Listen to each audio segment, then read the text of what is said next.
Terima kasih Pak Ketua. Assalamualaikum warahmatullahi wabarakatuh. Yang saya hormati Bapak-Bapak yang sangat luar biasa ini, saya ingin mohon izin untuk minta maaf karena pasti pertanyaan saya salah. Saya menjadi anggota DPR Komisi 10 ini periode pertama. Tapi pada waktu saya menjadi anggota DPR, saya minta kepada Ibu Ketua Umum saya masuk di Komisi 10. Karena saya merasa core saya ada di situ. Saya membuat sebuah sinetron judulnya Sidul Anak Sekolahan.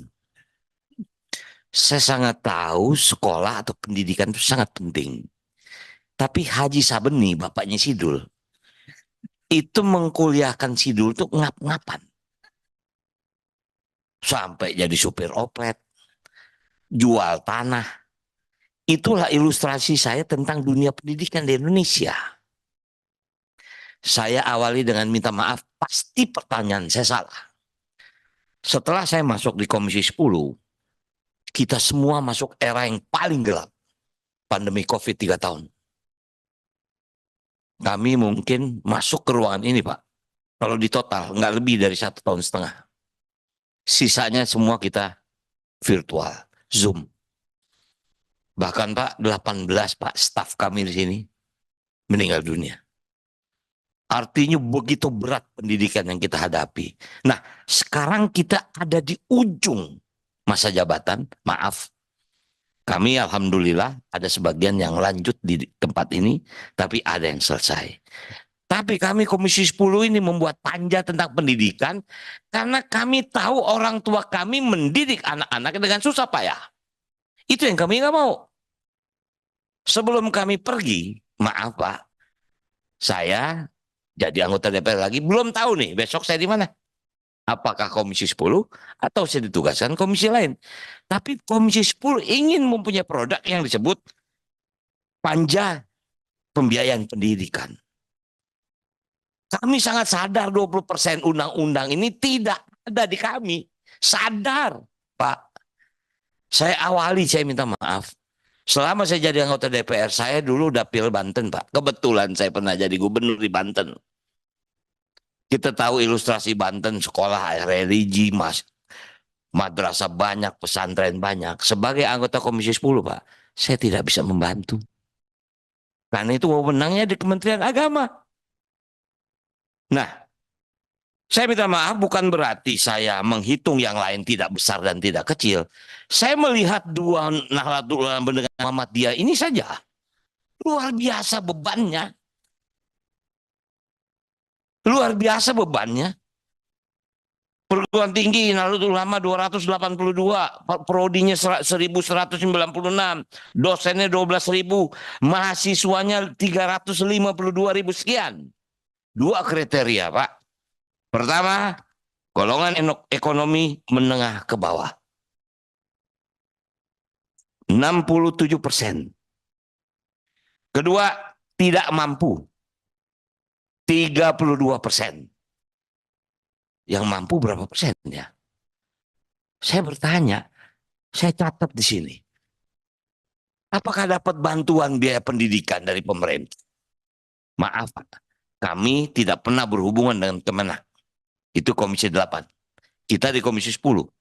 Tapi kita ingin tahu whole pendidikannya ada di mana sih? Betul yang tadi Bapak bilang, STAN. Kuliah dibiayai, lulus pasti kerja.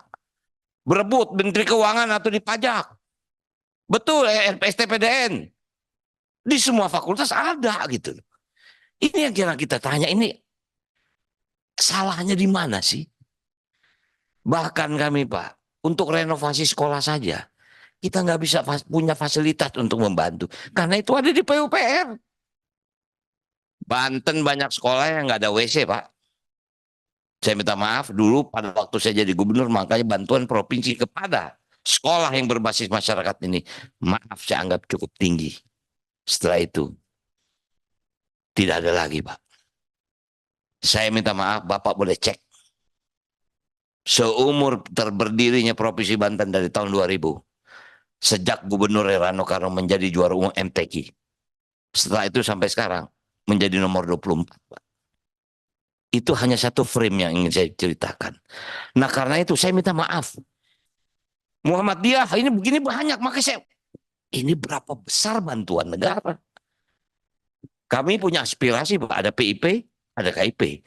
Tapi kita nggak bisa membantu anak-anak yang memang di sekolah agama. Ya, kita nggak bisa bantu. Nggak boleh. Karena itu ada di Kementerian Agama.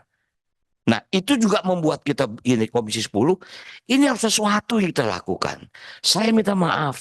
Tadi Pak Ketua mengatakan rekomendasi persis itu sudah saya catat ini Pak sebelum Pak Ketua bicara. Wah, udah ketemu ini jawaban bagaimana caranya mengembalikan 20% itu. Berarti yang lain juga mencatat itu, tapi mungkin tidak tersebut. Saya catat ini. Yang tadi Bapak bacakan rekomendasi persis. Itu sudah satu kita ketemu bagaimana cara kita mengembalikan. Nah artinya Pak terakhir, kita tidak tahu Pak, pemerintah akan berganti. Apakah kepemerintahan besok masih tetap Kementerian Pendidikan dan Kebudayaan? Karena ada indikasi mau dibelah nih Pak. Kementerian Pendidikan dan Kementerian Kebudayaan. Itu juga kita antisipasi nih Pak. Ini setelah ini bagaimana ini?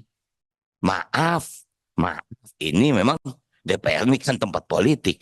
Yang kita antisipasi juga ini yang namanya makan gratis ada di mana? Dititip di bos kah? Bos aja segini apalagi ditambah lagi ini kan? Itu yang juga kita sedang berhitung Pak. Nah jadi sekali lagi saya berterima kasih sebagai ya anggota yang baru. Saya merasa bangsa ini harus dikejar dari sudut pendidikan. Apapun konsekuensinya. Yang terakhir barangkali saya minta maaf mungkin pertanyaan saya agak nakal. Saya catat di sini. Saya berharap mudah-mudahan dengan diberikannya konsensi pertambangan bagi ormas-ormas. Itu bisa membantu. Saya mencatat ya Pak. Saya tidak tahu apakah semua yang ada di sini yang mendapat konsensi pertambangan. Kalau itu mudah-mudahan bisa membantu operasional. Mungkin itu yang bisa saya sampaikan. Terima kasih. Wabillahi taufiq wal hidayah. Wassalamualaikum warahmatullahi wabarakatuh. Jadi Bang Rano setuju kalau ormas punya tambang ya? Mudah-mudahan tambang yang benar-benar ada isinya Pak, jangan nggak ada isinya.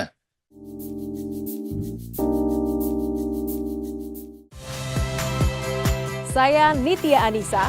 Saksikan program-program Kompas TV melalui siaran digital, pay TV, dan media streaming lainnya. Kompas TV, independen, terpercaya.